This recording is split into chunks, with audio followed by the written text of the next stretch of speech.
Hey everyone, welcome back to the channel. If you're new here, my name is Smelto and I read a collection of Reddit stories for you every evening.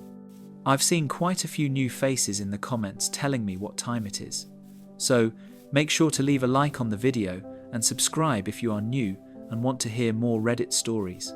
Tonight, I've gathered a collection of Am I the Bad Person stories. Some of these are going to make you shake your head. Others might hit a little too close to home, and a few will probably have you questioning everything you thought you knew about human decency. Anyway, grab whatever, get comfortable, and let's explore some truly messy situations together. Fair warning though, some of these people are definitely the bad person, but I'll let you be the judge. I've been coaching my daughter's soccer team for 3 years now. She's 11, and when she first started playing at 8 years old, the team didn't have a coach. I'd never coached before, never even played organised soccer myself, but I figured how hard could it be for a bunch of 8-year-olds just learning the basics. I volunteered because nobody else would, and I didn't want my daughter to miss out on playing. Those first few months were rough. I spent hours watching YouTube videos about soccer drills, reading coaching guides, and trying to learn the rules well enough to teach them to kids. I made plenty of mistakes early on, but the girls seemed to have fun, and that's what mattered most to me at the time. Over 3 years, I put in serious time and effort. I ran 2 practices every week, coached every game, organised team snacks and schedules, communicated with all the parents, and even paid for some equipment out of my own pocket when the league budget ran short. I'm talking about cones, extra balls, and a first aid kit that I kept stocked. The league technically should have provided all this stuff, but they never did, so I handled it. I got to know all the girls on the team really well.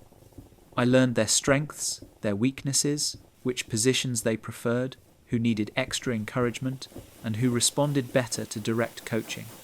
I spent time after practices working one-on-one with kids who wanted extra help. This wasn't just about my daughter anymore. I genuinely cared about all these girls and wanted them to develop skills and confidence. Last month, a new family joined our team. Their daughter Sophie had played on a competitive travel team at her old town before they moved here.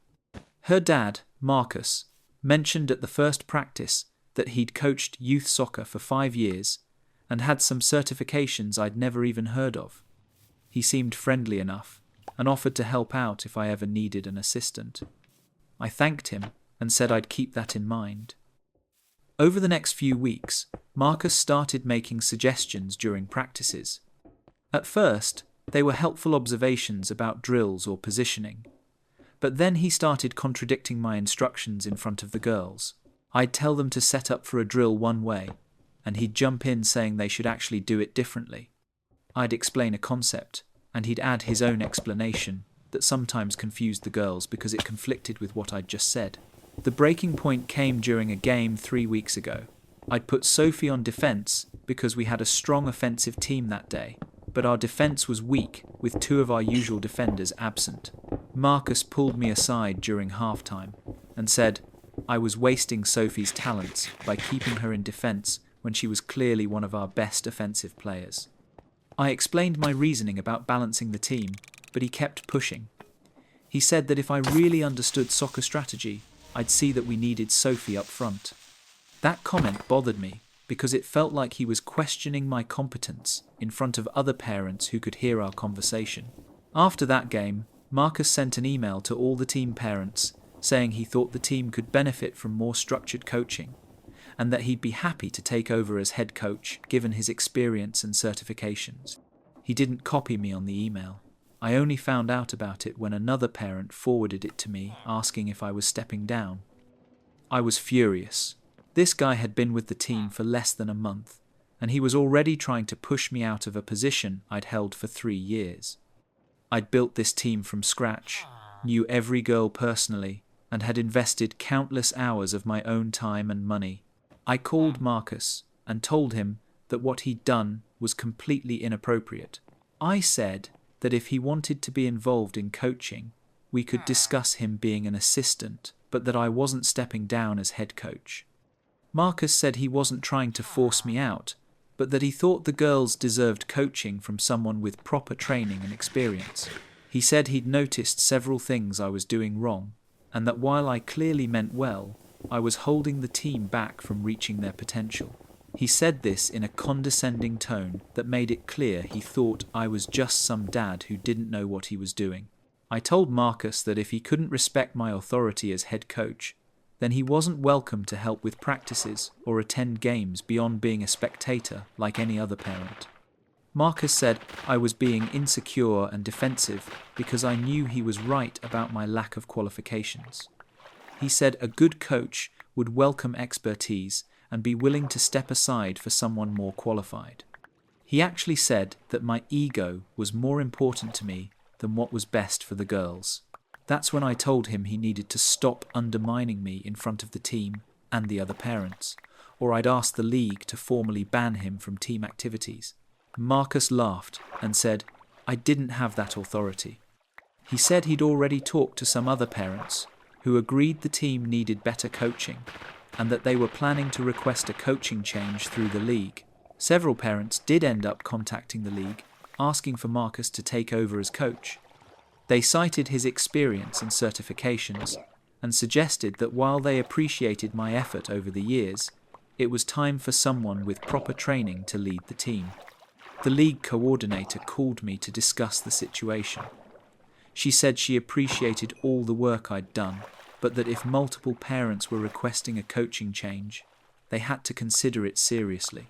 I reminded her that I'd been coaching this team for 3 years when nobody else would volunteer. I'd built the program from nothing, bought equipment with my own money, and spent hundreds of hours working with these girls.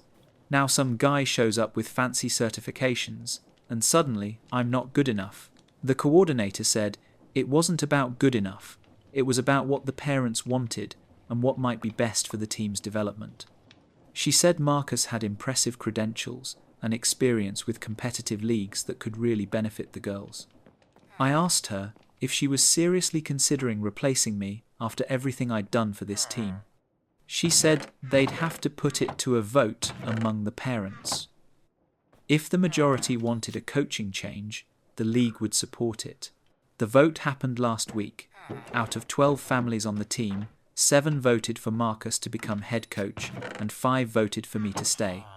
I lost my position coaching a team I'd built from scratch, a team that included my own daughter.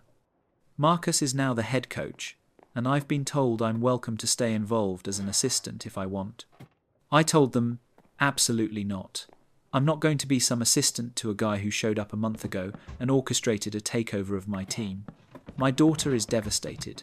She doesn't understand why her dad isn't the coach anymore, and she's angry at Sophie and Marcus. Some of the girls, who'd been with me since the beginning, cried when they found out I wouldn't be coaching anymore. Several parents who voted for me have apologized and said they think the whole situation was handled poorly. But Marcus is the coach now, and there's nothing I can do about it. I've decided to pull my daughter from the team entirely. I'm not going to stand on the sidelines watching someone else coach the team I built while my daughter plays under someone who disrespected everything I did. Some parents think I'm being petty and that I should put my daughter's interests first by letting her continue playing even if I'm not the coach. Others understand why I can't stomach being involved anymore. My daughter is caught in the middle. She wants to keep playing soccer with her friends, but she also feels loyal to me and angry about how I was treated. I've told her that if she really wants to play, I'll find her another team, but that I can't support this particular team anymore. That's the end of that story. The lack of appreciation for 3 years of volunteer work is pretty staggering here. This guy built a team from nothing, invested his own time and money, and got pushed out by someone with better credentials who'd been around for less than a month. Sometimes, having experience and certifications doesn't teach you basic respect for people who've been doing the work when nobody else would. My girlfriend and I have been together for 2 years, and about 6 months ago she started getting really into crystals and energy healing. At first, it was just buying a few pretty stones from metaphysical shops and reading about their supposed properties. I thought it was harmless enough, like someone being into astrology or collecting lucky charms.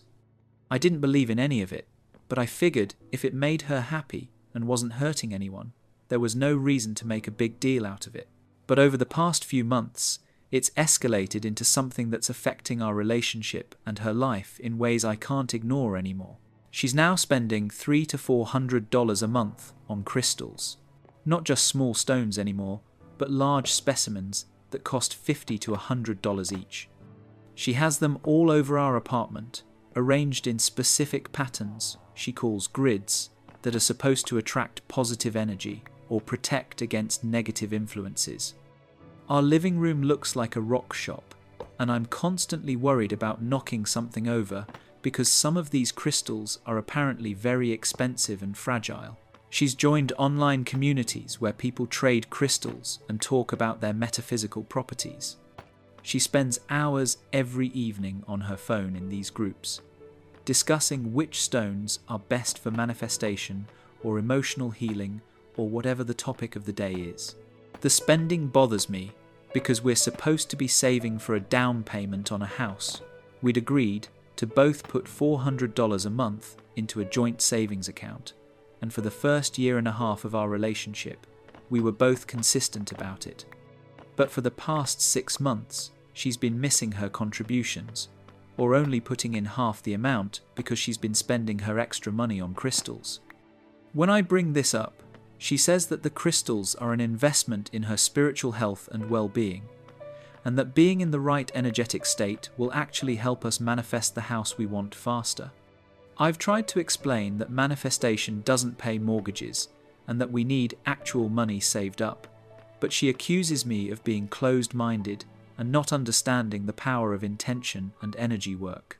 Last month, her car broke down and needed $900 in repairs.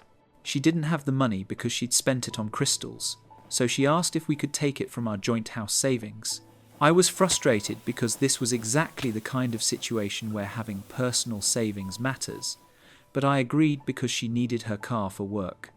What bothered me was that the very next week, she bought a $200 crystal called a Lemurian quartz that she said would help her connect with ancient wisdom. I asked her how she could justify buying an expensive crystal right after we'd had to dip into our house fund for her car repair, and she said I wouldn't understand because I don't value spiritual growth. It's not just the money though. She started making decisions based on crystal readings and energy work instead of logic or practical considerations. She turned down a job opportunity that would have been a significant raise because she did some kind of crystal meditation and felt like the energy was wrong. She won't go to certain places if she feels like the energy is negative, which means we can't visit some of my friends or family members because she's decided their houses have bad vibes.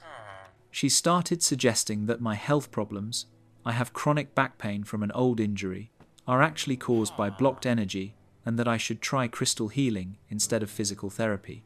2 weeks ago was the final straw for me. My mum was diagnosed with early-stage breast cancer. It's been caught early, and her doctors are optimistic about treatment, but obviously my whole family is worried and stressed. When I told my girlfriend, she immediately started talking about how cancer is often caused by unresolved emotional trauma and negative energy patterns. She offered to make my mum a crystal healing grid and said she knew someone who did energy clearing sessions that could help alongside the medical treatment. I told her that while I appreciated her wanting to help, my mum needed to focus on her doctor's treatment plan, not crystal healing.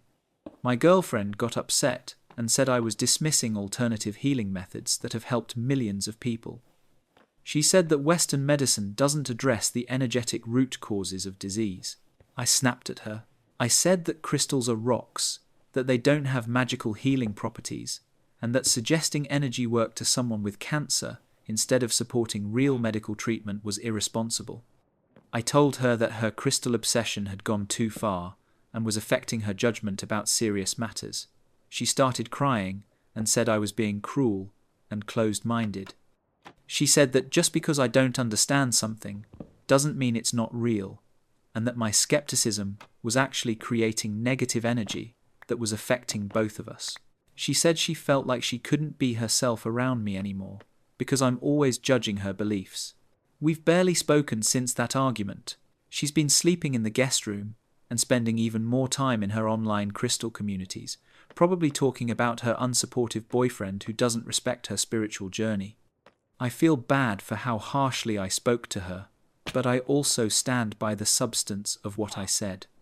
I'm watching someone I love make poor financial decisions, turn down opportunities, and suggest potentially harmful alternatives to medical treatment, all based on belief in rocks having magical properties. Some of our mutual friends think I should apologize and be more supportive of her interests, even if I don't personally believe in them. They say that everyone has different belief systems, and that part of being in a relationship is respecting your partner's worldview even when it differs from yours. Others think she's gotten involved in something that's become unhealthy, and that I'm right to be concerned. That's the end of that story. There's definitely a line between supporting someone's harmless interests and watching them make serious life decisions based on pseudoscience.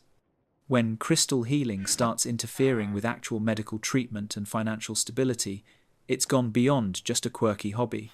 Sometimes, caring about someone means being honest about concerning behavior instead of just being supportive of everything they do. I've been working at my company for 8 years. I started as a junior analyst right out of college and worked my way up to senior manager. I've consistently received excellent performance reviews, led successful projects, and brought in new clients. About a year ago, our department got a new director named Patricia, who came from outside the company. From day one, she and I have had a tense working relationship. I think it's partly because I was one of the internal candidates considered for her position, and she knows I wanted that job. But I've tried to be professional and supportive despite my initial disappointment about not getting promoted.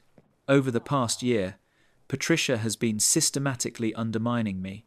She excludes me from meetings I should be in, reassigns my projects to other managers without explanation, and questions my decisions in front of my team. She's also started documenting minor issues that would normally be handled with a quick conversation, building what feels like a paper trail against me. Last month, I was supposed to lead a presentation to our executive team about a major project I'd been managing for 6 months. The morning of the presentation, Patricia told me she'd be delivering it instead because she wanted to make sure the executive team got the right message. I'd spent weeks preparing and knew the project inside and out, but she took over and delivered my presentation using my slides and data. After that incident, I decided I needed to protect myself. I started keeping detailed records of every interaction with Patricia, every project reassignment, every meeting I was excluded from. I documented instances where she took credit for my work or undermined my authority with my team.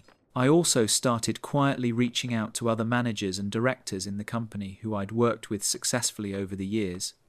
I wanted them to know what was happening in case Patricia tried to damage my reputation more broadly. Several of them were sympathetic and shared that they'd noticed concerning patterns in how Patricia operated. 3 weeks ago, our company announced a restructuring of our department.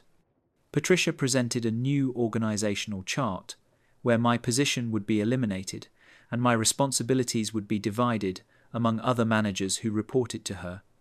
Essentially, I was being pushed out. The company was offering me a severance package if I agreed to leave quietly, or I could interview for a newly created position at a lower level than where I currently was. I was devastated, but not entirely surprised. I'd seen this coming based on Patricia's behavior over the past year. I requested a meeting with Patricia's boss, our vice president, and laid out everything I'd been documenting. I showed him the pattern of exclusion, the instances of taking credit for my work, and the timing of my position being eliminated right after I'd successfully completed a major project. I explained that I felt I was being forced out because Patricia saw me as a threat rather than because of any legitimate performance issues. I also mentioned that several other employees had privately expressed concerns about Patricia's management style. The vice president listened carefully and said he'd look into it. A week later, I got called into a meeting with him and our head of HR. They said they'd conducted interviews with multiple people in our department and had concerns about some of Patricia's management decisions. They offered me a different position at the same level I currently held, reporting to a different director in another department. The position would involve similar responsibilities and the same salary. They also said they'd be working with Patricia on her management approach and would be monitoring the situation closely. I accepted the new position because I didn't want to leave the company I'd been with for 8 years, and the role seemed like a good fit. But Patricia is furious. She found out that I went over her head and provided documentation about her management style, and she confronted me privately. She said I'd betrayed her trust and made her look bad to upper management. She accused me of being vindictive because I didn't get the promotion I wanted and of trying to sabotage her position as director. I told her that I'd simply documented facts and protected my own career when I felt I was being unfairly pushed out. She said that going behind her back instead of addressing issues with her directly was unprofessional, and that she was disappointed in how I'd handled the situation. That's the end of that story. Patricia really thinks documenting her pattern of undermining someone and then pushing them out is somehow betrayal instead of self-defense. When someone systematically excludes you from meetings, takes credit for your work, and then eliminates your position, going to their boss with evidence isn't going behind their back. It's protecting your career from someone who's actively trying to end it. My sister and I inherited our grandmother's house when she passed away 2 years ago. The house is in a nice neighborhood and was paid off, so it's worth about $300,000. The will specified that the house should be sold and the proceeds split equally between us. We both agreed that made sense since neither of us could afford to buy the other one out, and we didn't want to deal with shared ownership of a property. The problem is that my sister Claire has been living in the house rent-free for the past 2 years and refusing to agree to sell it. When our grandmother first passed, Claire was going through a divorce and needed a temporary place to stay. I agreed she could live in the house for a few months while she got back on her feet, and we worked out the details of selling it. I specifically said temporary because I needed my half of the inheritance.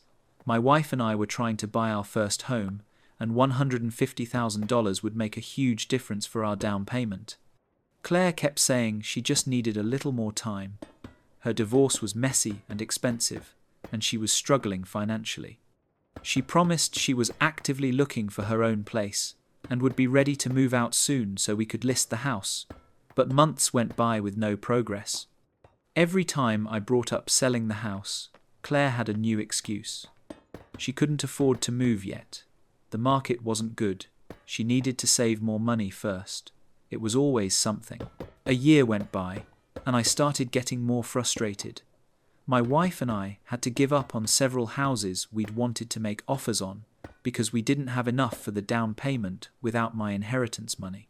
Claire was living in a 3-bedroom house in a nice neighborhood, paying 0 in rent or mortgage, while my wife and I were cramming into a small apartment and couldn't start our family because we didn't have space. I told Claire that enough was enough and that we needed to list the house immediately. She started crying and said she couldn't afford to move out. Her job didn't pay enough for her to rent an apartment in our city, and she was still dealing with debt from her divorce. She begged me to let her stay just a little longer, maybe another year, until she could get financially stable. I said absolutely not. I'd already been patient for a year when we'd agreed on a few months. My own life was on hold because she was living rent-free in a house that was half mine. Claire said that Grandma would have wanted her to be able to stay in the house if she needed it, and that I was being greedy by prioritizing money over helping my sister during a difficult time. But Grandma's will was clear. The house should be sold and the money split. If Grandma had wanted Claire to have the house, she would have left it to her specifically. I finally told Claire that I was going to get a lawyer and force the sale of the house if she didn't agree to list it voluntarily within 30 days. Claire was shocked that I would threaten legal action against my own sister. She said I was being cruel and heartless, that family should support each other, and that she couldn't believe I cared more about money than about her welfare. But it wasn't about choosing money over my sister. It was about her refusing to honor our agreement and our grandmother's wishes while preventing me from accessing my own inheritance. Claire went to our parents and other family members, telling them I was trying to kick her out onto the street when she had nowhere else to go. She made it sound like I was forcing her into homelessness over greed. My parents called me and said they were disappointed in how I was handling the situation. They said Claire was going through a hard time and that I should be more understanding and patient. They suggested I could wait another year or two to sell the house, and that the money would still be there when Claire was in a better position to move out. I tried to explain that I'd already been patient for a year longer than we'd agreed, and that my own life plans were being delayed indefinitely while Claire lived rent-free.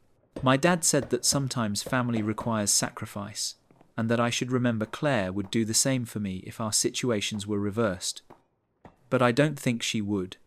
Claire has always been the type to take advantage of people's generosity and then act like she's the victim when they set boundaries. I went ahead and hired a lawyer who sent Claire a formal notice that I was initiating a partition action to force the sale of the house. Claire has 30 days to either agree to list the house voluntarily or the court will order it sold. She's furious with me and has told everyone in our family that I'm a terrible person who abandoned her when she needed help most. Several relatives have stopped speaking to me or have sent messages saying they're disappointed in my actions. My parents have said my decision has damaged our family relationships permanently. Only my wife and a couple of friends have been supportive, saying that Claire has had 2 years to figure out her living situation and that it's unfair for her to indefinitely block me from my inheritance. That's the end of that story. 2 years of rent-free living in a $300,000 house is quite the temporary arrangement. Claire basically got a gift of 24 months worth of free housing, probably worth around $2,000 a month. So basically, $50,000 worth of benefit while her brother's life plans got put on hold. At some point, generosity becomes enabling and temporary becomes permanent if you don't enforce boundaries. My best friend Tom and I have been close since high school, almost 20 years now. We've been through everything together: college, first jobs, relationships, family issues. He was the best man at my wedding, and I was the best man at his. We talk several times a week and try to get together at least once or twice a month, despite both having busy lives with families and careers. About a year ago, Tom started a new business. He'd been working in corporate sales for 15 years and decided he wanted to be his own boss. He started a consulting company helping small businesses improve their sales processes. I thought it was a great idea. Tom has always been excellent at sales and building relationships with clients, and he seemed genuinely excited about building something of his own. When Tom first launched his business, I was supportive. I listened to him talk about his business plan, his target market, his pricing strategy. I gave him feedback when he asked for it and connected him with a few people in my network who might be potential clients or good resources. I genuinely wanted him to succeed and was happy to help however I could. The problem started about 6 months ago when Tom began treating our friendship like a networking opportunity. Every conversation we had eventually turned into him talking about his business, asking if I knew anyone who might need his services, or requesting that I share his posts on social media. When we'd meet up for drinks or dinner, he'd spend half the time on his phone, answering client emails or taking calls. He'd apologize and say he was still in the startup phase where he had to be available all the time, but it made me feel like spending time with me was less important than his business. Then Tom started asking me to do things that went beyond normal friend support. He wanted me to write a testimonial for his website, even though I'd never actually used his services. He asked if my company might hire him as a consultant, putting me in an awkward position with my employer. He suggested I host a small networking event at my house where he could meet potential clients from my professional network. Each request individually seemed reasonable, but together they added up to me feeling like I was expected to constantly promote and support his business. I started to feel like our friendship had become one-sided. Tom was always talking about his challenges and his business, but he never asked about my life anymore. When I'd try to talk about things going on with my family or my job, he'd listen for a minute and then somehow turn the conversation back to his business. It felt like I'd become an audience for his entrepreneurial journey rather than an actual friend. The breaking point came 6 weeks ago. Tom called me on a Sunday evening, which isn't unusual, so I answered expecting to chat. Instead, he immediately launched into asking if I'd be willing to invest $15,000 in his business. He said he was trying to raise capital to expand and was offering equity stakes to early investors. He'd already gotten commitments from a few other people and thought I'd want to get in on the opportunity. I was completely caught off guard. $15,000 is a significant amount of money, and I'd never mentioned having that kind of cash available to invest. More importantly, I don't invest in businesses run by friends because I've seen how money can destroy relationships. I told Tom I appreciated him thinking of me, but that I had a policy against mixing friendship and business investments. Tom seemed surprised and a little hurt. He said he'd thought I believed in him and wanted to support his success. I explained that my not investing wasn't about whether I believed in him or his business. It was about protecting our friendship from the complications that can arise when friends become business partners or investors. Tom said he understood but seemed disappointed. Over the next few weeks, Tom kept bringing up the investment opportunity. He'd mention how well the business was doing and how early investors were going to see great returns. He'd talk about other people who'd invested and how they were excited about being part of his growth. It felt like he was trying to pressure me into changing my mind through repeated mentions and social proof. Finally, I told Tom directly that I wasn't going to invest and that I needed him to stop bringing it up. I said I valued our friendship and didn't want money to become an issue between us. Tom got defensive and said he wasn't pressuring me. He was just keeping me updated on his business like he always did. He said it felt like I didn't really support him if I wasn't willing to back up my encouragement with actual financial investment. That comment really bothered me because I had supported him in plenty of ways over the past year, just not financially.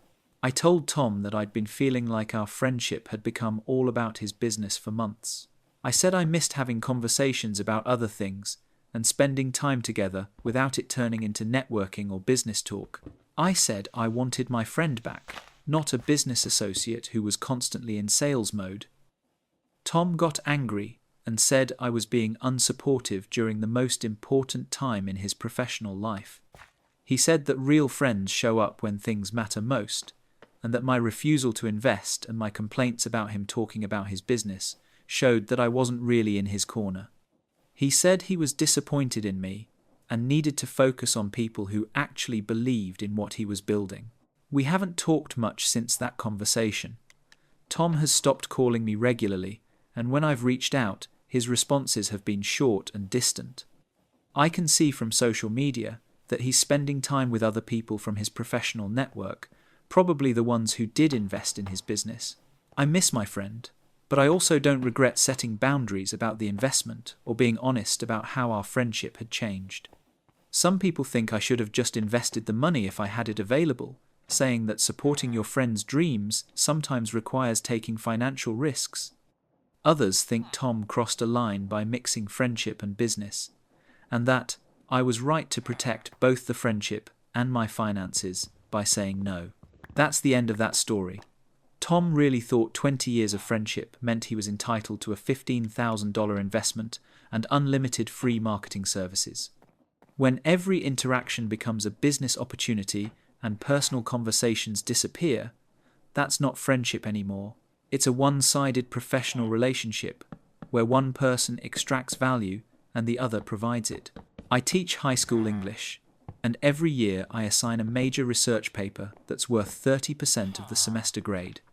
I give students 2 months to complete it, provide detailed instructions and rubrics, offer to review outlines and drafts, and hold extra help sessions after school. This paper is designed to teach research skills, proper citation, and academic writing that will prepare students for college.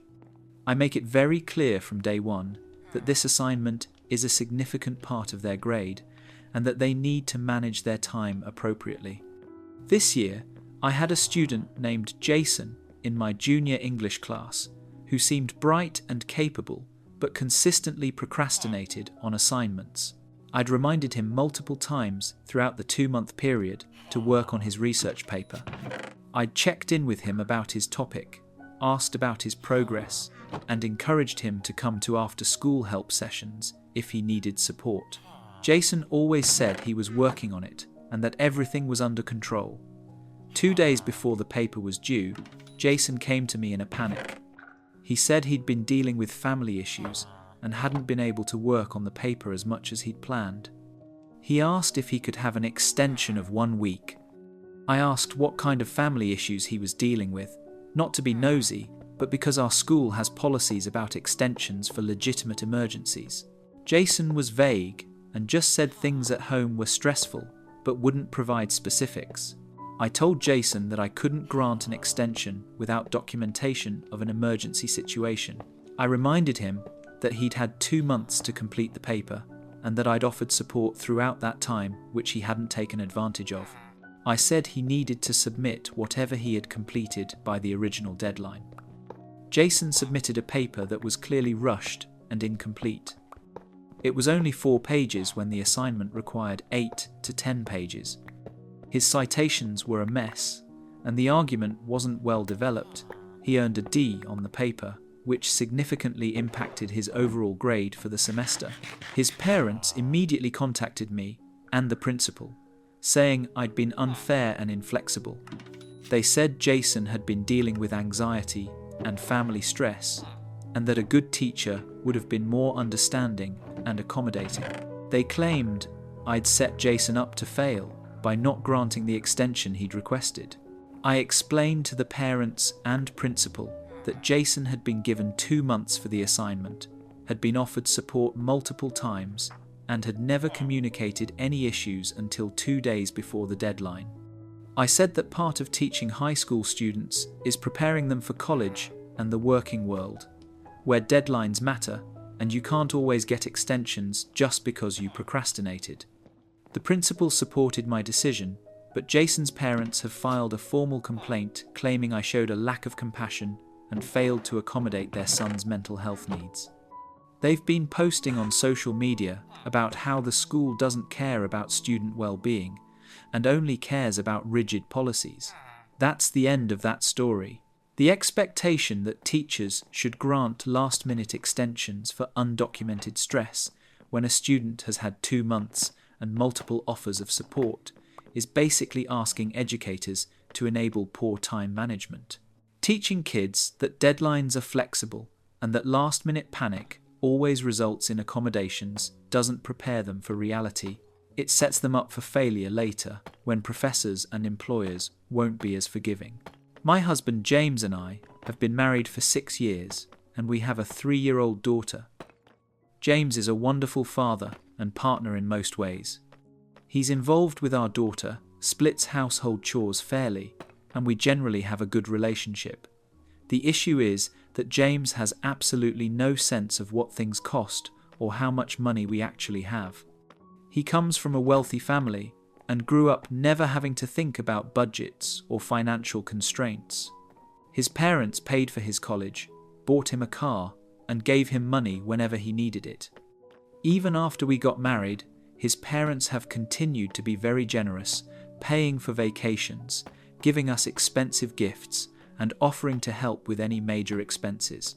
I come from a middle-class background where my parents taught me to budget carefully, save for emergencies, and live within my means. I've always been the one who manages our household finances, pays the bills, and tracks our spending. James has access to our accounts and knows what's in them, but he doesn't really pay attention to the numbers. About a year ago, I started noticing that James was spending money without considering our budget.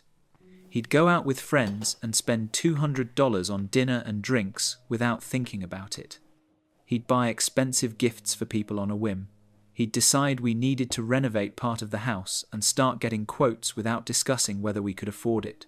Each individual instance wasn't catastrophic, But together his spending was making it impossible for us to save money or build financial security. I tried talking to James about it several times. I'd show him our budget and explain that we needed to cut back on discretionary spending so we could save for our daughter's college fund and have an emergency fund. James would agree and promise to be more mindful, but then a week later, he'd come home with some expensive purchase he'd made impulsively.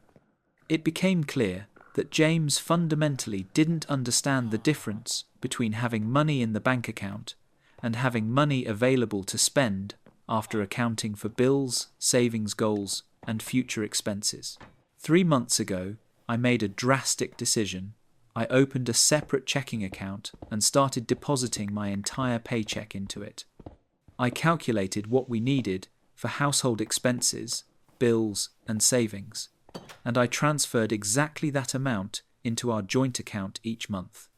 The rest stayed in my separate account that James doesn't have access to. I also stopped putting any of my discretionary spending money into the joint account. When James asked about the account change, I explained that I needed to protect our financial stability because his spending was preventing us from reaching our savings goals. I said he could continue to access the joint account for household expenses and reasonable personal spending, but that I was taking control of ensuring we had savings and financial security. James was hurt and said it felt like I didn't trust him. I explained that it wasn't about trust in terms of honesty, but that I couldn't trust him to understand the financial implications of his spending decisions. James got defensive and said I was treating him like a child by controlling access to money. He said that in a marriage, finances should be completely shared, and that what I'd done felt like a betrayal of our partnership. I tried to explain that we could still make financial decisions together, but that I needed to ensure there was actually money saved rather than spent on impulse purchases. James said that if I'd just asked him to be more careful, he would have tried harder. I pointed out that I had asked him multiple times over the past year and nothing had changed. The separate account has accomplished what I wanted in terms of building our savings. We now have a growing emergency fund, and I'm contributing regularly to our daughter's college fund. But the emotional impact on our marriage has been significant. James feels like I don't respect him or view him as an equal partner. He's made comments about how I'm acting like his parent instead of his wife. He's also embarrassed when he wants to buy something and realizes he doesn't have access to my income anymore. Last week, James wanted to take me out for a nice anniversary dinner and realized he couldn't afford the restaurant he wanted to go to. He felt humiliated having to ask me if we could use money from my separate account for our anniversary celebration. That's the end of that story.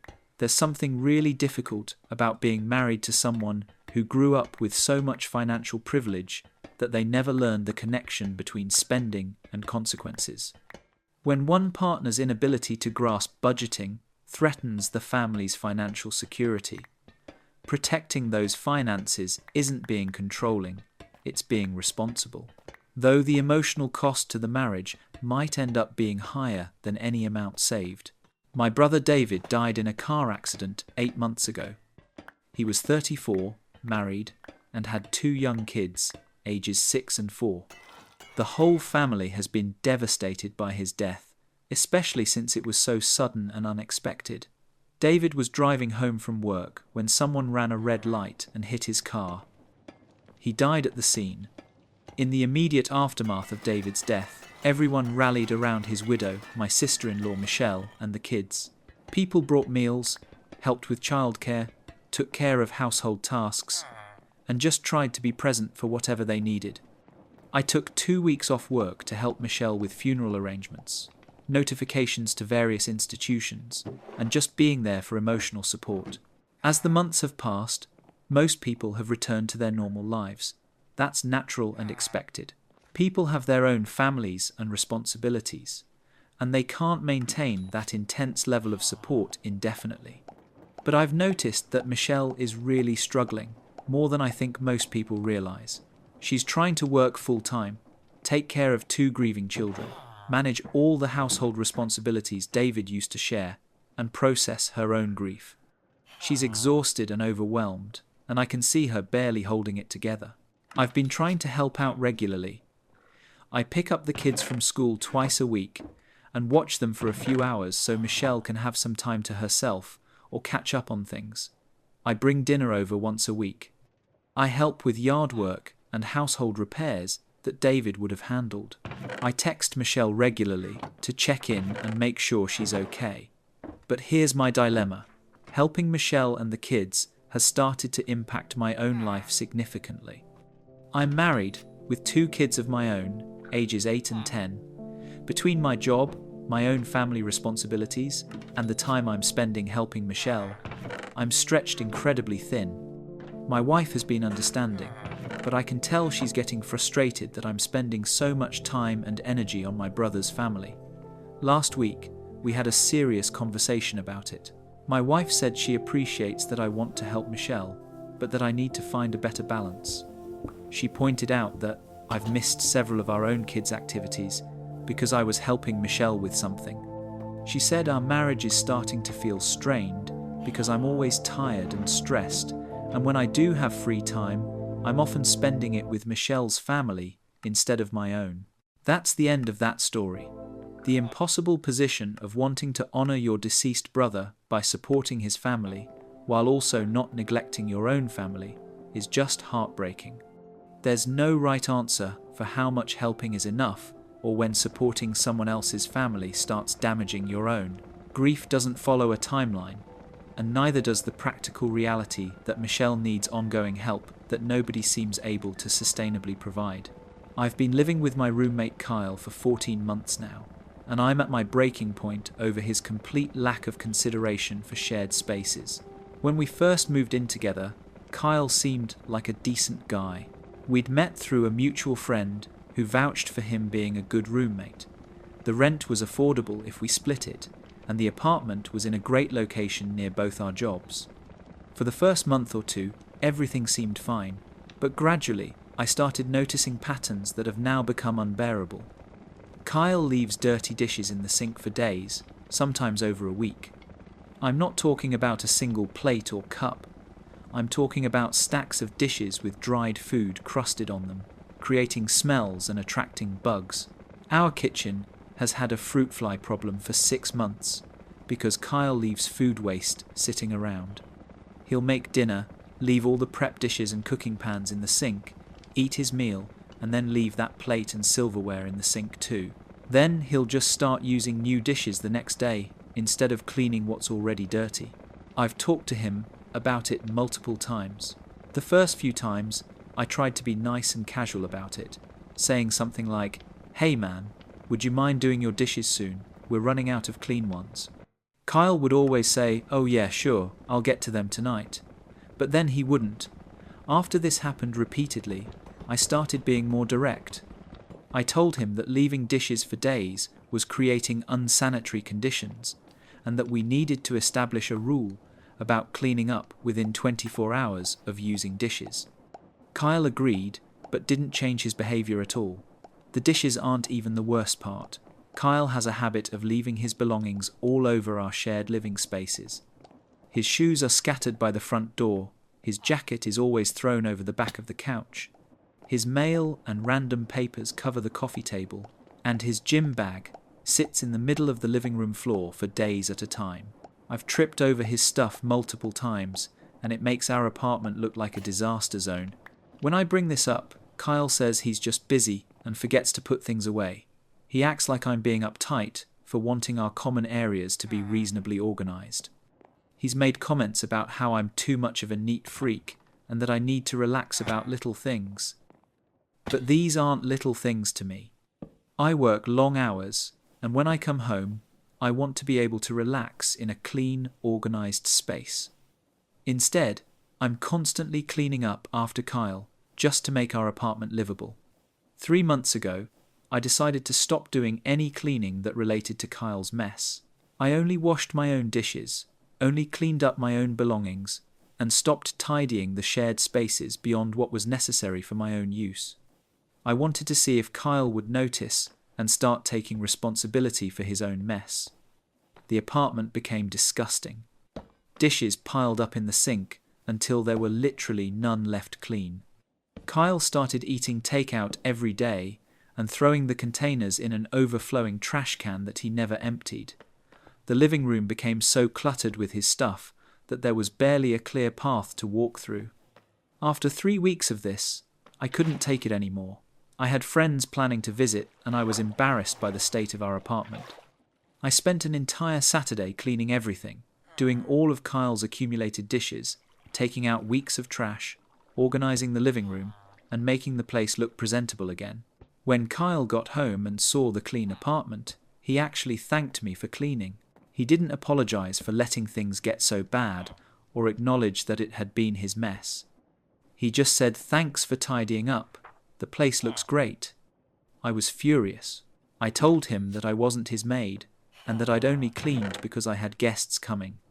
I said that from now on, if he left dishes in the sink for more than 2 days, I was going to put them in a box in his bedroom. Kyle laughed and said I was being ridiculous and dramatic. 2 days later, there were dishes in the sink again. After they'd been there for 3 days, I followed through on my threat. I took all of Kyle's dirty dishes, put them in a cardboard box, and left the box on his bed. Kyle came home, saw what I'd done, and absolutely exploded. He said I had no right to touch his belongings or go into his bedroom. He accused me of being controlling and crazy. I told him that if he couldn't be bothered to clean his dishes in the shared kitchen, then he could deal with them in his private space. Kyle has been cold and hostile ever since. He does the bare minimum to keep the apartment from being completely disgusting, but he clearly resents having to clean up after himself. He makes passive-aggressive comments about how some people have too much time on their hands to worry about dishes. He's also started telling our mutual friends that I'm a terrible roommate who's obsessive about cleanliness and makes living together miserable. Several friends have reached out to me saying they've heard Kyle's side of the story and suggesting that maybe I should be more flexible about household standards. They make it sound like I'm the problem for expecting basic cleanliness and consideration, but I don't think it's unreasonable to expect your roommate to wash their own dishes within a reasonable time frame, put their belongings in their own room instead of leaving them all over shared spaces, and contribute to maintaining a clean living environment. Our lease is up in 2 months, and I've already told Kyle that I won't be renewing it with him. I'm planning to either find a new roommate or get my own place if I can afford it. Kyle seems relieved about this, like he's the victim who's finally escaping an unreasonable situation. I'm just looking forward to living somewhere that doesn't constantly feel like a battle over basic hygiene and respect for shared spaces. That's the end of that story. Kyle really thought being asked to do his own dishes within 3 days was oppressive oversight. Some people genuinely don't understand that shared living spaces require shared responsibility, and when one person refuses to do their part, the other person either becomes a live-in maid or lives in filth. The dirty dish box solution was creative though. My fiancé Josh and I have been planning our wedding for 8 months. We're getting married in 3 months, and almost everything is finalised. We've booked the venue, hired a photographer, chosen our menu, and sent out invitations. The wedding is going to be relatively small, about 75 guests, mostly close family and friends. One thing I was clear about from the beginning was that I didn't want children at the wedding. It's not that I dislike kids, but I wanted our wedding to be an adult evening where people could relax, have drinks, and enjoy themselves without worrying about entertaining small children or dealing with potential disruptions during the ceremony. Josh was completely supportive of this decision. Neither of us have kids, and we both liked the idea of an adults-only celebration. When we sent out invitations 2 months ago, we clearly indicated on them that the event was adults only. We didn't address invitations to children, and we included a note on our wedding website explaining that while we love all the little ones in our lives, we hoped guests would use the wedding as an opportunity for a grown-up evening out. Most people were fine with this. A few asked questions about childcare options in the area, which I was happy to help with by sending them information about local babysitting services. But my cousin Bethany has been a nightmare about our no kids policy. Bethany has 3 children, ages 7, 5, and 2. When she received the invitation, she immediately called me, asking if there had been a mistake because her kids weren't included on the envelope. I explained that we were having an adults-only wedding, and that we hoped she and her husband could get a babysitter and enjoy a night out. Bethany said that was impossible because she's still breastfeeding her 2-year-old and can't leave him for that long. I suggested she could bring a pump and have the babysitter give him bottles, or that she could come to the ceremony and skip the reception if she needed to get back to him. Bethany said I was being unreasonable and that excluding children from family events was hurtful and discriminatory.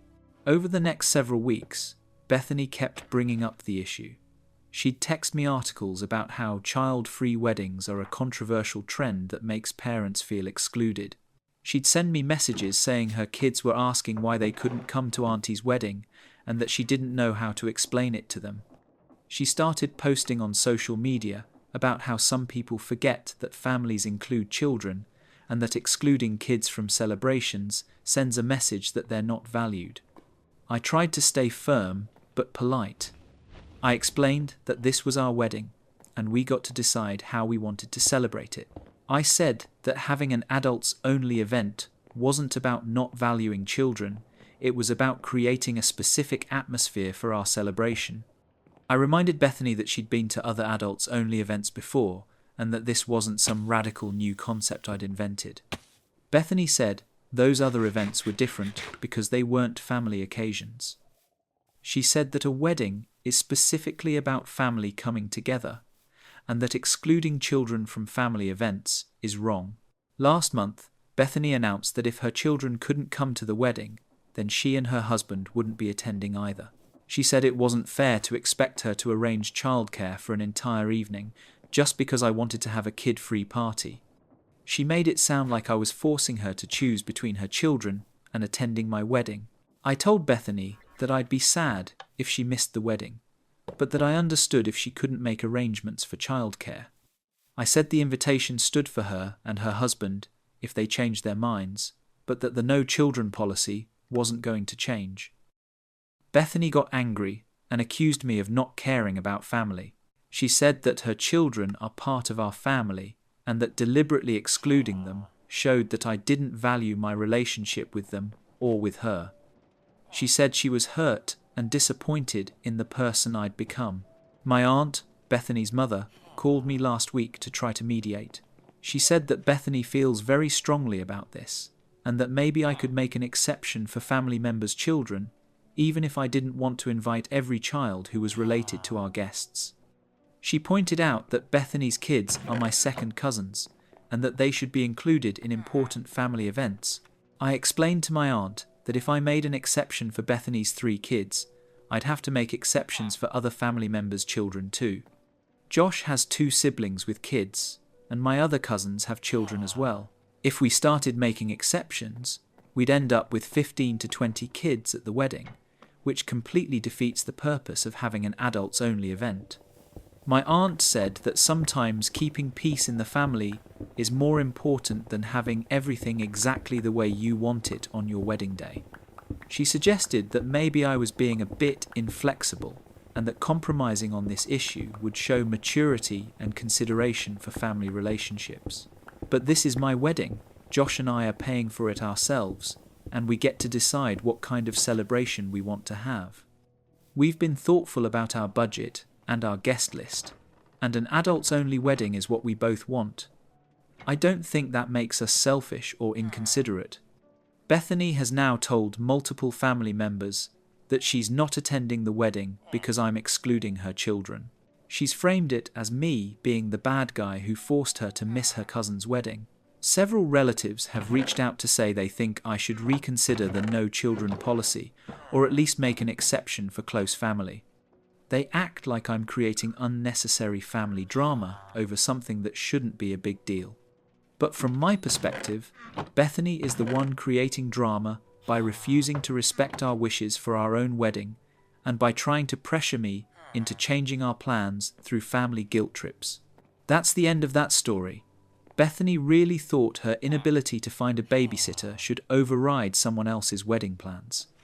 Adults-only weddings are completely normal and reasonable, and trying to emotionally manipulate someone into changing their event by claiming children are being discriminated against is manipulation, not advocacy. Sometimes people use their kids as leverage to get what they want while pretending it's about the kids' feelings. I'm a software engineer, and I've been working remotely for my company for 5 years. My job performance has always been excellent. I consistently meet deadlines, produce high-quality code, and have received positive reviews and raises every year. Working from home has allowed me to have a better work-life balance, avoid a 90-minute commute each way, and be more productive because I can focus without office distractions.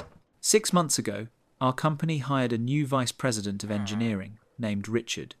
He comes from a traditional corporate background where everyone works in the office, and he's been very vocal about his belief that remote work makes people less productive and less committed to the company.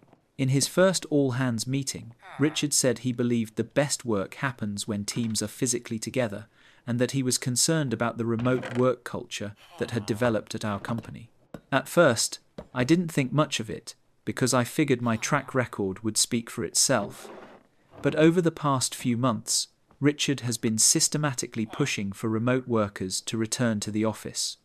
He started with suggesting that teams have mandatory, in-person days once or twice a week. Then he proposed that all remote workers should relocate to be within commuting distance of an office within the next year, or transition to contract positions without benefits. Last month, Richard announced a new policy requiring all employees to work from the office at least 3 days per week, starting in 2 months. For employees who live far from an office, the company would provide a small relocation stipend, but it wouldn't come close to covering the actual costs of moving. The policy effectively ends remote work as an option for most positions. I was furious when this policy was announced because I'd specifically been hired as a fully remote employee.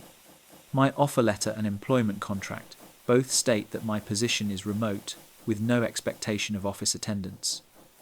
I've built my life around being able to work from home. My wife and I bought a house in a more affordable area, 2 hours from the nearest company office. We have young kids in schools here, and my wife has a job she loves in our community. Relocating would be devastating for our family financially and personally. I requested a meeting with Richard to discuss the new policy and how it conflicted with my employment agreement. Richard said that employment terms can change and that the company needs to adapt to new leadership priorities. He said that if I wasn't willing to comply with the new policy, I should start looking for other opportunities. He claimed that truly committed employees would be willing to make sacrifices for the company, and that my resistance to coming into the office suggested I wasn't fully engaged with my work. I pointed out that my performance reviews have been consistently excellent, and that there was no evidence my remote work was negatively impacting my productivity or value to the company. Richard said that performance reviews don't capture everything, and that there are intangible benefits to in-person collaboration that remote workers miss. He said he'd noticed that remote employees are often less visible in meetings and less integrated into company culture, regardless of what their metrics show. I consulted with an employment lawyer who reviewed my contract and said I have a strong case that the company is breaching our agreement by requiring office attendance when I was explicitly hired for a remote position. The lawyer suggested I could either negotiate a severance package if they want me to leave, or potentially sue for breach of contract if they try to terminate me for not complying with the new policy. I decided to fight the policy rather than just accept it or quietly look for a new job. I sent a formal letter to HR and Richard explaining that my employment contract specifies remote work and that requiring office attendance constitutes a material change to my employment terms that I don't accept. I said I was willing to continue performing my job at the same high level I always have, but that I would not be relocating or commuting to an office 3 days a week. HR responded by saying they'd review my contract and get back to me. In the meantime, Richard has made my work life uncomfortable. He leaves me out of important meetings, assigns projects to other team members that should logically come to me, and makes comments in team calls about how remote workers aren't really part of the team. He's clearly trying to push me out or make me so miserable that I quit. Other remote workers at the company are watching my situation closely because I'm the only one who's formally challenged the new policy. Most people are either complying, even though it's difficult for them, or quietly job searching. A few co-workers have told me they admire my willingness to stand up for our contracts, but that they're worried about the professional consequences I might face. My wife is supportive of my decision, but stressed about the uncertainty. She worries that even if I win this battle, my relationship with company leadership will be damaged, and my career growth at the company will be limited. She's suggested that maybe I should just start looking for a new remote job rather than fighting a battle that might be unwinnable. But I don't want to let them force me out when I have a contract that explicitly allows remote work. I've been a valuable employee for 5 years, and I shouldn't have to uproot my family or find a new job just because a new executive has outdated ideas about remote work. That's the end of that story. Richard really thought he could just override employment contracts because he personally doesn't like remote work. When someone is hired explicitly as a remote employee and has years of excellent performance to show for it, forcing them into an office is about control and preference, not about productivity or company needs. Sometimes, standing up for your contractual rights means being willing to deal with retaliation from people who don't like being challenged. My neighbour Kelly moved in next door about 18 months ago. At first, she seemed friendly and normal. We'd wave to each other when we were both outside, made small talk about the neighbourhood, and everything was pleasant. But over time, Kelly has become increasingly invasive and presumptuous about our property and our lives. It started with small things. Kelly would come over to borrow items, a cup of sugar, some eggs, a tool for a small repair job. I didn't mind at first because neighbours help each other out occasionally, but the requests became more frequent, and the items she borrowed often weren't returned. I'd have to go ask for my things back, and Kelly would act surprised that she still had them, apologising and promising to be better about returning borrowed items. Then Kelly started just coming into our yard without asking. We have a nice backyard with a patio and some garden areas that we've put a lot of work into. Kelly would walk through our yard as a shortcut to get to the street behind our house rather than walking around the block. When I asked her to stop using our yard as a throughway, she said she didn't think we'd mind since we're neighbours and it only saves her a few minutes. I explained that I did mind and that our yard is private property. Kelly acted like I was being uptight about something trivial.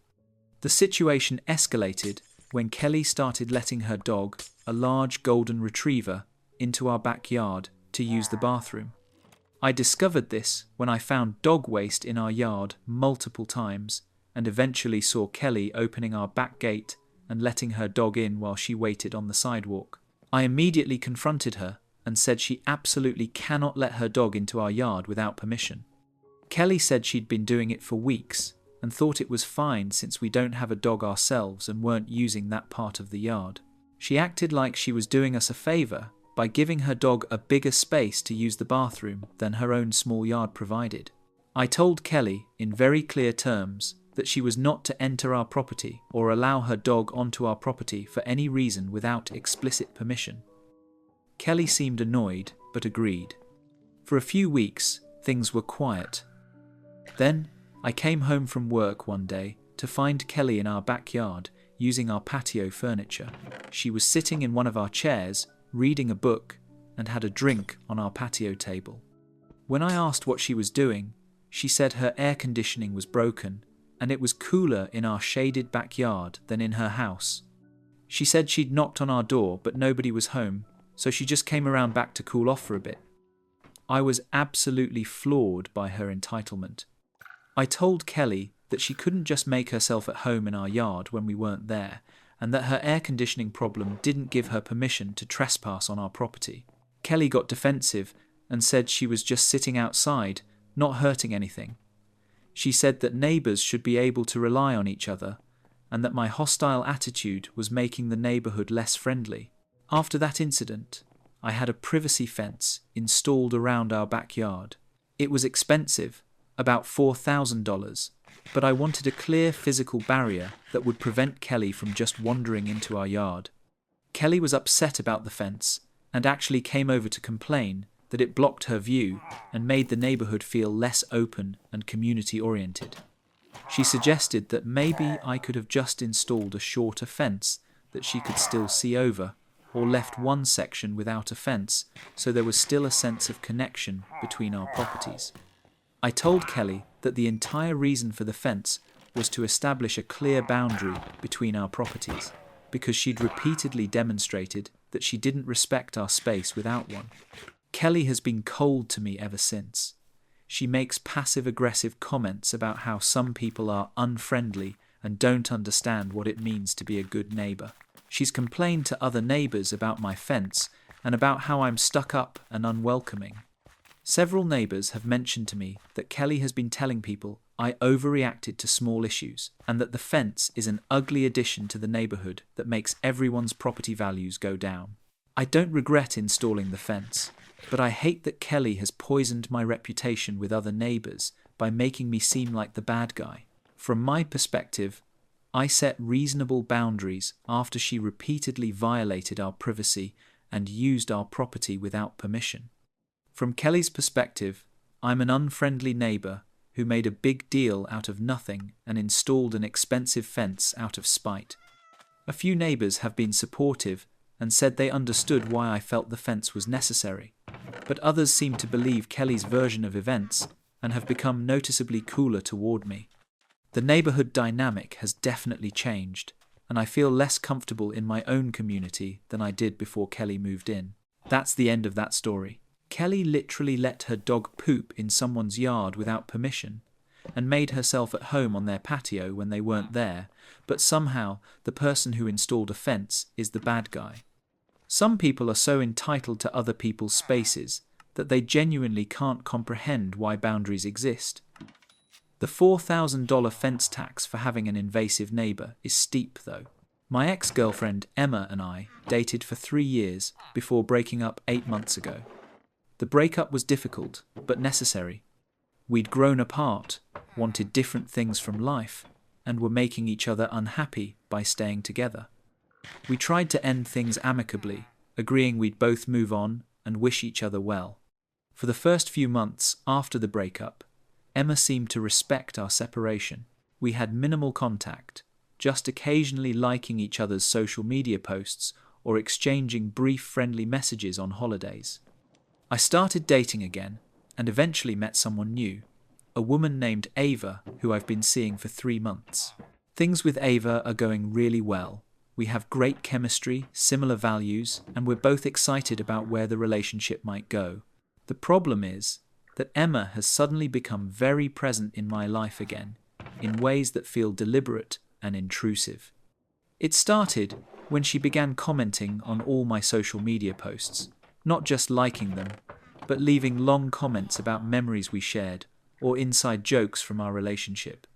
When I posted a photo from a hiking trip with Ava, without mentioning who I was with or that it was a date, Emma commented saying she remembered when we used to hike that trail together and asking if I still take the same route we always did. It felt like she was marking territory, or reminding everyone who saw the post that she and I have history. Then, Emma started texting me more frequently. She'd send me memes or articles she thought I'd find interesting, just like she used to when we were dating. She'd ask about my family members by name, checking in on how my mum's job search was going, or whether my brother's band had any upcoming shows. These were thoughtful gestures that showed she remembered details about my life, but they also felt inappropriate given that we'd broken up and I was seeing someone new. When I gently suggested that maybe we should maintain more distance since we're both moving on with our lives, Emma got upset. She said she thought we were going to stay friends and that she valued me too much to just cut me out of her life completely. She said that just because we weren't romantic partners anymore didn't mean we couldn't still care about each other and stay connected. I tried to explain that staying friends is a nice idea in theory, but that the level of contact she wanted felt more like we were still in a relationship than like we were ex-partners who'd moved on. Emma accused me of being cold and of acting like our 3 years together meant nothing now that I'd found someone new. The situation escalated 2 weeks ago when Emma showed up at my apartment unannounced. She said she was in the neighborhood and thought she'd stop by to drop off some of my belongings she'd found while cleaning out her closet. The belongings were a couple of t-shirts and a phone charger, nothing that required an urgent in-person delivery. While she was there, Emma asked if she could come in to use the bathroom. I felt awkward saying no, so I let her in. Emma ended up staying for over an hour. She walked around my apartment, commenting on changes I'd made since she'd last been there, asked about my work and my hobbies, and generally acted like we were still close friends catching up. When I tried to politely indicate that I needed to get going because I had plans, Emma asked if my plans were with my new girlfriend. I said yes, I was meeting Ava for dinner. Emma's face fell, and she said she hoped Ava appreciated what a great guy I was. Then she started crying and said she missed me and wasn't sure if breaking up had been the right decision. I felt terrible seeing her upset, but I also felt trapped. I told Emma that I cared about her and wanted her to be happy, but that I'd moved on and was in a new relationship. I said that maybe we needed to take a real break from contact so she could fully process the breakup and start moving forward. Emma got angry then and said I was being cruel by cutting her off when she was vulnerable and needed support. She said that real love doesn't just disappear, and that if I could move on so easily, maybe I'd never really loved her at all. Since that conversation, Emma has ramped up her contact even more. She texts me multiple times a day, sends long voice messages about her feelings, and has started showing up at places she knows I frequent. Last weekend, she appeared at a coffee shop where I was meeting friends, claiming it was a coincidence, even though it's not a place she ever used to go. My friends were uncomfortable with her joining our table uninvited, and one of them later told me that Emma's behavior seemed like stalking. I hadn't wanted to use that word because Emma and I have history, and I know she's not a dangerous person. But her inability to respect boundaries and her constant presence in my life, despite my clear requests for space, is definitely crossing lines. Ava is aware of the situation and has been patient, but I can tell she's getting frustrated. She's asked me several times why I don't just block Emma's number and social media accounts. I've struggled to do that because it feels harsh and final, like I'm saying our 3 years together meant so little that I can just cut Emma out completely. But I'm realizing that setting firm boundaries isn't about devaluing our past relationship. It's about protecting my current relationship and respecting everyone's ability to move forward. That's the end of that story. Emma really thought showing up unannounced, lingering in someone's apartment for an hour, and then confessing she missed them while they're actively dating someone new was appropriate friendship behavior. There's a difference between staying friendly with an ex and refusing to accept that the relationship is actually over. Sometimes the kindest thing you can do for an ex who won't move on is enforce boundaries that force them to start processing reality. I've been part of a friend group of 6 women for about 7 years. We all met through work, though several of us have moved to different companies over the years. We try to get together once a month for dinner or drinks, text regularly in our group chat, and celebrate birthdays and major life events together. I've always valued this friend group and considered these women to be some of my closest friends. About a year ago, one member of our group, Jenna, started her own business selling skincare products through a multi-level marketing company. At first, she just mentioned it occasionally, saying she was excited about this new opportunity and that the products were really high quality. None of us thought much of it because Jenna has always been entrepreneurial and interested in beauty and wellness products. But gradually, Jenna's involvement with this MLM company took over her entire personality and our group dynamic. She started bringing up her business at every gathering, trying to get us to buy products or to consider joining her team as distributors. She'd bring product samples to dinners and do impromptu presentations about the benefits of different skincare items. She'd steer every conversation toward her business, even when we were trying to talk about other things or support other friends going through difficult times. When another friend in our group, Maya, was dealing with her father's cancer diagnosis, Jenna actually suggested that her company's wellness supplements might help with his treatment side effects and tried to give Maya brochures to give to her dad. It was tone deaf and inappropriate, but Jenna seemed to genuinely think she was being helpful. The situation got worse when Jenna started using our group chat primarily for business purposes. She'd post photos of products, share testimonials from customers, and announce special promotions or deals. When any of us posted about personal things going on in our lives, Jenna would respond briefly and then pivot to something about her business. It felt like our friendship had become a marketing opportunity for her, rather than a genuine relationship. Several of us talked privately about how uncomfortable Jenna's behavior was making us. We all agreed that we wanted to support her business in reasonable ways, like maybe buying a product occasionally or liking her business posts on social media. But none of us wanted to join her team or become regular customers, and we definitely didn't want our friend group to turn into her sales territory. We decided to talk to Jenna as a group. We arranged a dinner and gently explained that while we were happy she'd found something she was passionate about, we needed our friend time to remain separate from her business. We said we'd support her by buying occasional products if we were interested, but that we didn't want sales pitches at every gathering or constant business posts in our group chat. We thought we were being kind, but clear about our boundaries. Jenna did not react well. She got defensive and said we were being unsupportive of her dreams and her business.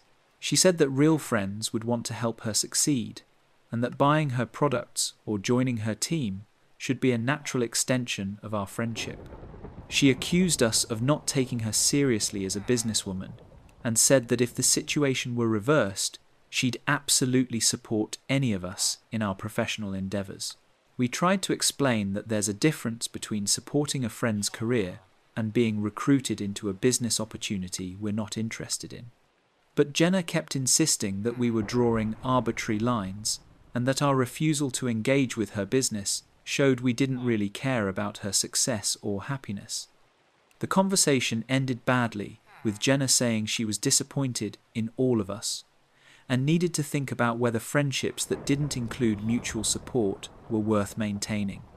After that dinner, Jenna pulled back from the group. She stopped responding to messages in our group chat and declined invitations to get together.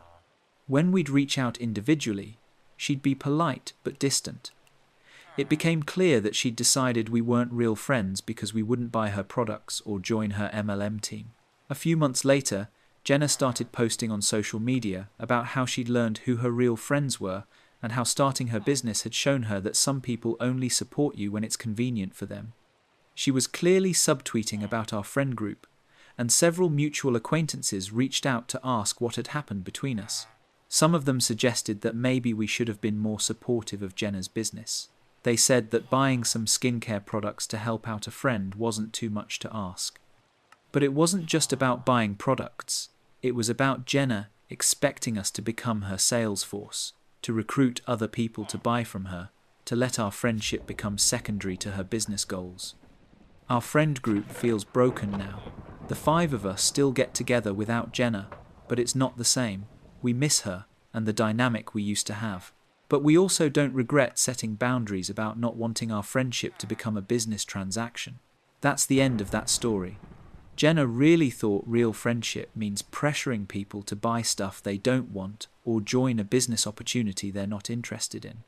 MLMs are particularly good at convincing people that personal relationships should be monetized and that anyone who won't participate in the business isn't truly supportive.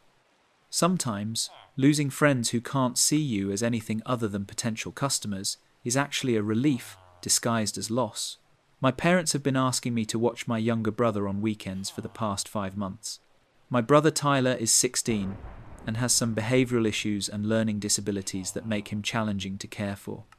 When my parents first started asking for help, they framed it as occasional babysitting when they needed to run errands or have some time to themselves. I understood that parenting a teenager with special needs is exhausting, and I wanted to help my family. I agreed to watch Tyler 1 or 2 Saturdays a month, thinking it would be a few hours here and there. But what started as occasional help has turned into an expectation that I'll be available most weekends to take care of my brother for 6 to 8 hours at a time. My parents now make plans every Saturday, assuming I'll watch Tyler, without asking if I'm available or if I have my own plans. Tyler requires a lot of attention and supervision. He has ADHD and oppositional defiant disorder, which means he struggles with following directions, managing his emotions, and behaving appropriately in social situations. He can be aggressive when he's frustrated, destroying property, or lashing out verbally. He also needs help with basic tasks like preparing meals and managing his medication schedule. Watching him is not like casually hanging out with a typical teenager. It's active, demanding caregiving that leaves me exhausted. I'm 28 years old and work a demanding full-time job as a nurse. I work 3 12-hour shifts per week, which means my days off are precious for recovering from the physical and emotional intensity of my work. I also have my own life, a boyfriend I'd like to spend time with, hobbies I enjoy, friends I want to see. But for the past 5 months, most of my Saturdays have been spent watching Tyler while my parents go out to lunch, run errands, visit friends, or just have a break from parenting. Last month, I told my parents that I needed to cut back on the frequency of watching Tyler. I explained that I was burning out from my work schedule combined with regularly caring for Tyler, and that I needed more time for my own life and relationships. I said I could still help out occasionally in true emergencies, but that I couldn't continue being their regular weekend childcare. My parents were upset and said they'd been counting on my help and didn't know how they'd manage without it. My mum started crying and said that raising Tyler is overwhelming and that they need breaks to maintain their own mental health and marriage. She said that, as Tyler's sister, I should understand the importance of family helping family, especially when it comes to a child with special needs. My dad said that they're getting older and that Tyler's behaviours are getting harder for them to manage. He suggested that maybe I could take Tyler for full weekends, having him stay over at my apartment so they could have more meaningful breaks. I told my dad that I absolutely could not have Tyler stay with me overnight. My apartment is small, I don't have appropriate accommodations for his needs, and I'm not equipped to provide the level of care he requires over extended periods. I also reminded them that Tyler is their child, not mine, and that while I'm willing to help occasionally, I can't be their primary backup caregiver. My parents accused me of abandoning family when they need me most. They said that Tyler is struggling and needs consistency, and that my pulling back from helping is adding stress to an already difficult situation. My mom said she was disappointed in me for prioritizing my social life over helping my brother and my parents. The guilt has been overwhelming. I see how tired my parents are, and I know raising Tyler is incredibly difficult. But I also feel like they're taking advantage of my willingness to help by turning occasional assistance into a regular expectation. I'm not Tyler's parent, and I shouldn't be expected to provide several hours of childcare most weekends indefinitely. My boyfriend has been supportive, but has also pointed out that my commitment to watching Tyler has affected our relationship. We rarely get full weekends together anymore, and when we do have time together, I'm often exhausted from my work week and from watching Tyler. He's suggested that maybe my parents need to look into respite care services or hire professional help instead of relying on me to fill all their gaps. When I mentioned the idea of respite care to my parents, they said they couldn't afford professional services and that Tyler does better with family anyway.